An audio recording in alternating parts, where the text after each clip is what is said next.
अधिकारी पाकिस्तान के अभी भी कह रहे थे, गिड़गिड़ा रहे थे, तो गिड़गिड़ा रहे थे ना, तो बिना शर्त क्यों लिया? बिना शर्त युद्ध समाप्त कर दिया। वो तो पक पक करता ही है अमेरिका का प्रेसिडेंट, उसकी तो बकबक आज भी चालू है। आपने सभी के एक दल बना लिए, 7 राष्ट्रों में टीम भेज दिया आपने, क्या हुआ? उस राष्ट्रों में क्या सम्मान हुआ? एक भी ज्वाइंट कोई प्रेस कॉन्फ्रेंस हुई? कोई नहीं आया सर। आदरणीय सभापति महोदय, आज ऑपरेशन सिंदूर पर इस विषय पर जो पराक्रम साहस हमारी सेना ने दिखाया, उस पर चर्चा शुरू है। तो पहले मैं भारतीय सेना के पराक्रम, अनुशासन, अद्वितीय रणनीतिक क्षमता को नमन करता हूं।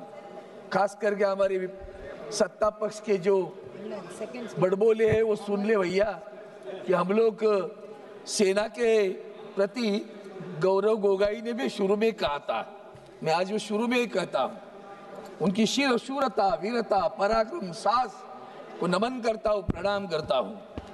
लेकिन ऑपरेशन सिंदूर की जब बात शुरू करते हैं तो पहले बात तो यहां से शुरू होती है, ऑपरेशन सिंदूर क्यों? ऑपरेशन सिंदूर क्यों? इसलिए सिंदूर का ऑपरेशन हुआ कि पहलगाम का हादसा हुआ। सभापति महोदय, मैं कुछ कार्यकाल के लिए मंत्री था और जब मैं कश्मीर में गया था इलेक्ट्रिक बसेस का लॉन्चिंग करने, तो चप्पे पे पुलिस खड़ी रहती थी, जवान खड़े थे, एक फरलांग भी नहीं, 50-50 गज पे एक जवान खड़े थे, सशस्त्र जवान खड़े थे। अब ऐसा क्या हुआ कि उस दिन पहलगाम में कोई सशस्त्र जवान नहीं है, पुलिस नहीं है, हमारे टूरिस्ट वहां आए हुए हैं, सैलान आए हुए हैं, तो पुलिस भी नहीं है। या किसने आदेश दिए थे कि वहां जवान नहीं रहेंगे? जांच वहां से शुरू होनी चाहिए। जांच अगर करनी है तो वहां से शुरू करिए। सभापति महोदय, इतना गंभीर है, इतना बड़ा ग्राउंड जैसे प्लेस है पहलगाम पे, मैं गया हूं, यहाँ भी बहुत सारे लोग गए होंगे, सैलानी करके गया हूं, मंत्री करके भी गया था। इतनी पुलिस थी, इतनी जवान खड़े थे, उस दिन सारे जवान कहाँ गए थे? और हमारा इंटेलिजेंस वहां से पाकिस्तान कितना दूर है? क्या ये आतंकवादी नेपाल से वहां है? ये मत भूलना, पहलगाम के पहले भी कुछ हादसे हुए हैं। हाल ही में मुंबई के बम स्फोट का जो उच्च न्यायालय ने निर्णय दिया है, जो जिनको आतंकवादी समझकर पकड़ा गया था, नीचे कोर्ट ने उनको शासन दिया, 5 लोगों को मृत्युदंड दिया, उच्च न्यायालय ने सबको रिहा कर दिया। तो 2 चीजें लगती है, 19 साल उनको जेल के अंदर क्यों रखा अगर वो उसमें शरीक नहीं थे तो? और आज तक इसका मतलब हम आतंकवादी पकड़ नहीं पाए। सभापति महोदय, उस वक्त कश्मीर के गवर्नर थे सत्यपाल मलिक, और सत्यपाल मलिक जी ने उस वक्त, आज भी वो याद दिलाते हैं, उसके पहले पुलवामा की घटना हुई। सभापति महोदय, ये जो बात कर रहे हैं ना, जवानों के बारे में तुम्हारे मन में इतना बड़ा आदर है, शौर्य वीरता के लिए तुम प्रणाम करते हो, उस जवानों के लिए, उस सीआरपीएफ के लिए सत्यपाल मलिक जी गवर्नर साहब बार बार सरकार को कह रहे थे कुछ गड़बड़ है, इन जवानों के लिए हवाई जहाज दे दो। आपने हवाई जहाज नहीं दिया सर, हवाई जहाज नहीं दिया। वो बार बार प्रधानमंत्री तक बात करना चाहते थे, प्रधानमंत्री हमारे कॉर्बेट पार्क में थे, इतना बड़ा हादसा हुआ, फोन नहीं आया। वहां से दिल्ली आए, किसी और कार्यक्रम में गए, आप लोग घड़ियाली आंसू कौन बहता है? हमें कहते हो, हमें पूछते हो? याद करो पुलवामा के वक्त सत्यपाल मलिक जी जो तुम्हारे पार्टी के थे, जो गवर्नर थे, उनका बयान याद करो। आज भी वो कहते हैं, बार बार कहने पे भी आपने जवानों को रास्ते से भेजा। जैश ए अहमद हमला किया, 40 जवान शहीद हुए, आज तक जांच नहीं हुई है, आज तक नहीं पकड़े गए। सिंदूर नाम देते हो, भावनात्मक खेलते हो लोगों से। सिंदूर किसका छीना गया? हमारी बहनों का सिंदूर छीना गया ना। तो जिन्होंने छीना वो आतंकवादी आज तक पकड़ नहीं पाए आप। आतंकवादियों के टारगेट करके हमने हमले किए, हाँ किए। हमने जनता पर हमला नहीं किया, नहीं किया, सराहना करते हम। और इसके बावजूद भी जब आतंकवादियों को पकड़ा नहीं जाता, आपके दिल में कुछ नहीं आता, ढोल बजाते हो। वहां से अमेरिका से आए, पंचायत राज गए, बिहार में जाके राजनीतिक भाषण किया, वो भी अंग्रेजी में, दुनिया को समझाना था भैया। वो भी तो आता है आजकल, टेलीप्रॉम्प्टर से आता है, तुम्हें पता नहीं होगा। अंग्रेजी में भाषण किया, बिहार में गए, पहलगाम नहीं गए ना। अरे आज तक मणिपुर में नहीं गए हो आप, आपकी संवेदना देखनी है ना। तो मणिपुर में भी आज तक आप गए नहीं हो sir. Don't you feel hurt? दुख नहीं होता, दर्द नहीं होता, शर्म नहीं आती, बुरा नहीं लगता? फिर हम आपका भी ढोल बजाते बैठेंगे क्या? हम ढोल हमारा सेना का बजाएंगे, आपका नहीं बजाएंगे, इतना ध्यान में रखना। ढोल हम सेना का बजाएंगे। आपकी क्या उसमें शूरता वीरता थी? अगर आपने फ्रीडम दिया था तो फ्रीडम देने के बाद में वो तुम्हारे जो डिफेंस के अधिकारी पाकिस्तान के अभी भी कह रहे थे, गिड़गिड़ा रहे थे, तो गिड़गिड़ा रहे थे ना, तो बिना शर्त क्यों लिया? बिना शर्त युद्ध समाप्त कर दिया।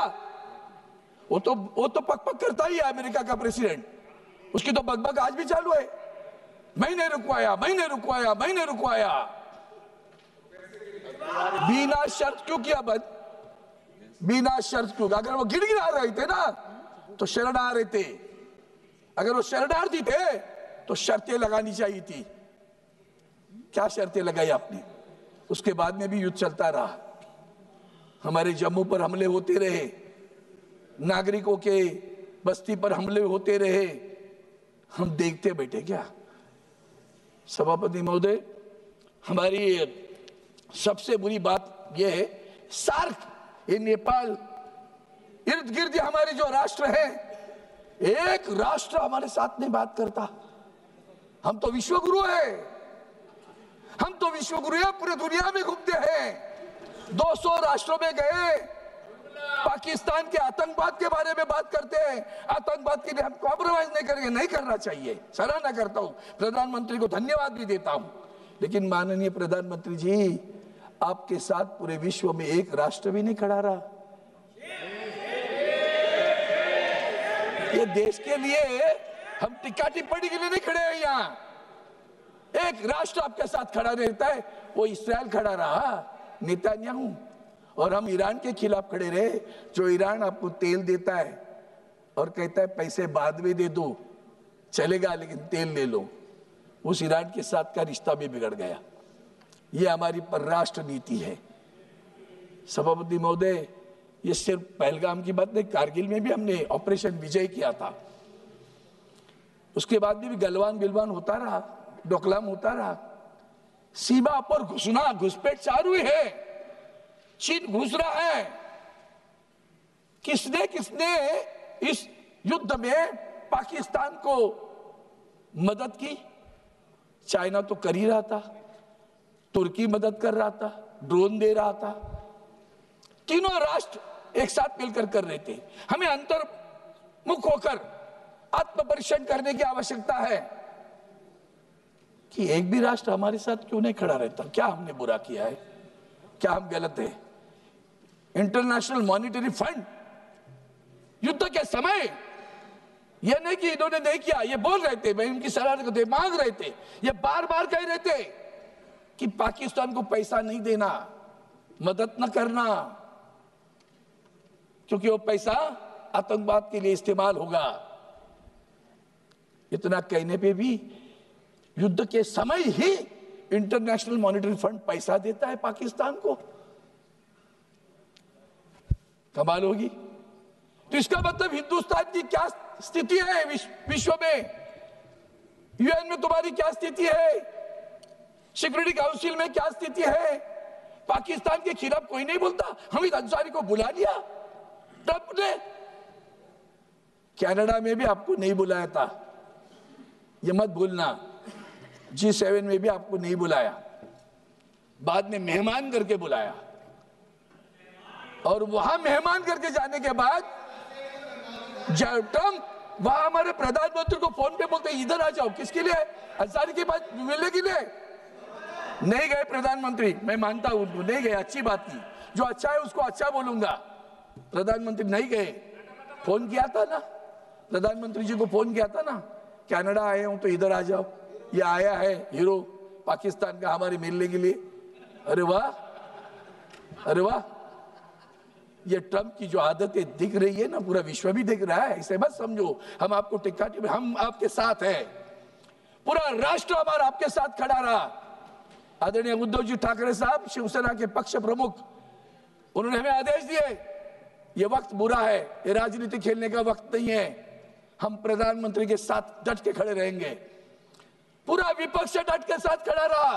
आपने सभी के एक दल बना लिए, 7 राष्ट्रों में टीम भेज दी आपने, अन्य बहुत सारे राष्ट्रों में टीम भेज दी।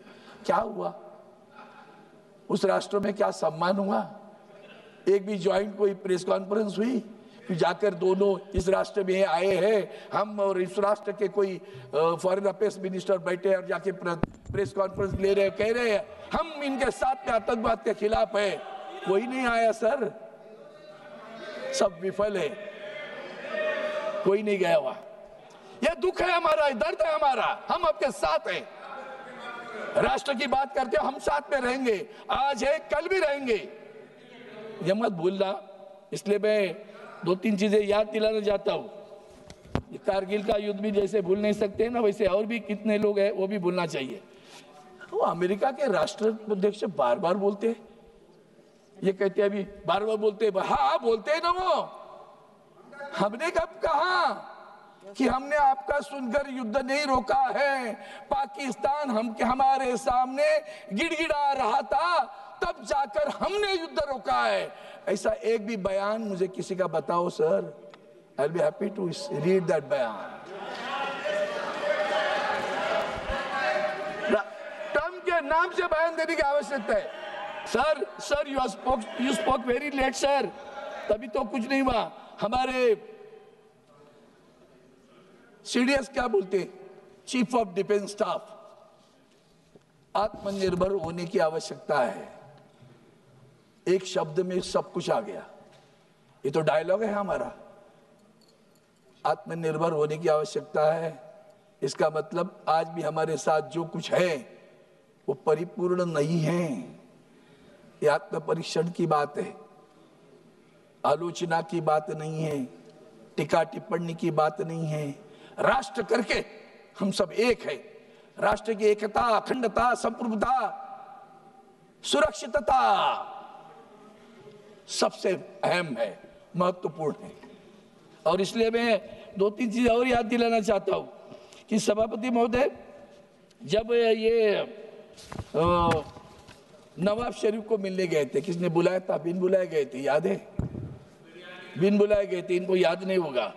और जब ये अभी आदरणीय राजनाथ सिंह जी ने एक ट्रेन, लाहौर की ट्रेन की बात की, वंदनीय हिंदू हृदय सम्राट शिवसेना प्रमुख बाला साहब ठाकरे ने उस वक्त कहा था, ये समझौता एक्सप्रेस पर नहीं करो।